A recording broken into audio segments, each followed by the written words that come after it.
Qué bien se siente. Una vez más, con la victoria. Y ahora, para los que tanto se quejan y dicen que Atlantis, ya no fue Atlantis. Ahora fue alguien con experiencia. Black Panther y... ¡véanme! Así es como un villano hace las cosas. Con inteligencia y con mucho colmillo. Panther ya te quitó la máscara de la dinastía imperial.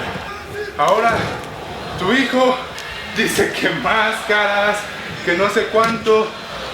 Yo no estoy cerrado a nadie.